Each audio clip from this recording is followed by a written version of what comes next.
এগিয়ে এসে আপনারা সবাই মিলে আমেরিকা, ইসরায়েল, ভারত যারা মৌলবাদ জঙ্গিবাদের বিরুদ্ধে লড়াই করেন, যা করার দরকার সেই কাজটা করুন।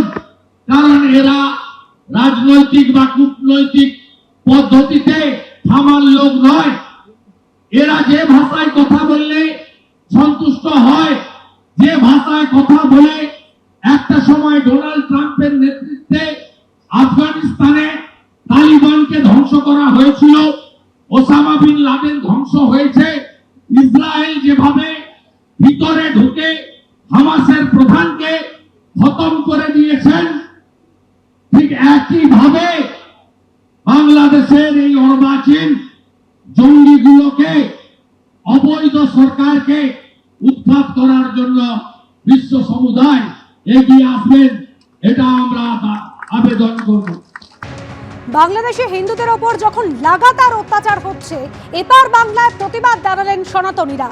রামনগরে সনাতনীদের মিছিল, সেখানে পা মেলালেন বিরোধী দলনেতা শুভেন্দু অধিকারী।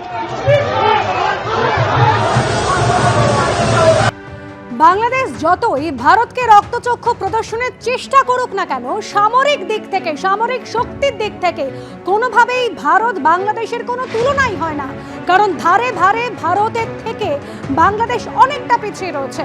যদি সেই তুল্যমূল্য বিচার করি, ভারতীয় সেনাবাহিনীতে অফিসার জওয়ান সহ সক্রিয় সদস্যের সংখ্যা যেখানে 14,55,000, সেখানে বাংলাদেশে মাত্র 1,63,000।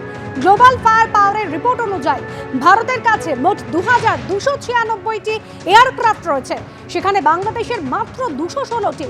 ভারতের কাছে যুদ্ধ বিমান রয়েছে 606টি, বাংলাদেশের মাত্র 44। ভারতের কাছে ট্রান্সপোর্ট বিমান রয়েছে 264টি, আর বাংলাদেশের মাত্র 16টি। ভারতীয় বাহিনীর কাছে যেখানে হেলিকপ্টার রয়েছে 869টি, বাংলাদেশের কাছে রয়েছে 73টি। ভারতের অ্যাটাক হেলিকপ্টারের সংখ্যা 40, বাংলাদেশের একটাও অ্যাটাক হেলিকপ্টার নেই। ভারতে এরিয়াল ট্যাঙ্কারের সংখ্যা 6, বাংলাদেশে 0। ভারতে ট্যাঙ্কের সংখ্যা 4,614, বাংলাদেশে সেখানে 320। মনে হয় উনি একটু টিকে থাকার লড়াইয়ে আছেন, ক্ষমতায় টিকে থাকার লড়াইয়ে আছেন, তাই এরকম নরম গরম কথা বলছেন। কারণ কোথাও শোনা যাচ্ছে যে বাংলাদেশ এখন আবার ফেরত যাচ্ছে আগের অবস্থায়।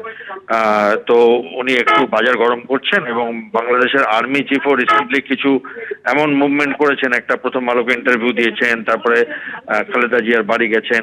তো উনি একটুখানি তাদের মনোবল বাড়াবার চেষ্টা করছেন। যত ইচ্ছে ওরা যুদ্ধের মহড়া করুক, যার সাথে ইচ্ছা করুক, কোনো অসুবিধা নেই। কারণ ভারতবর্ষ বাংলাদেশকে সেরকম ভাবে প্রতিপক্ষ মনে করে না।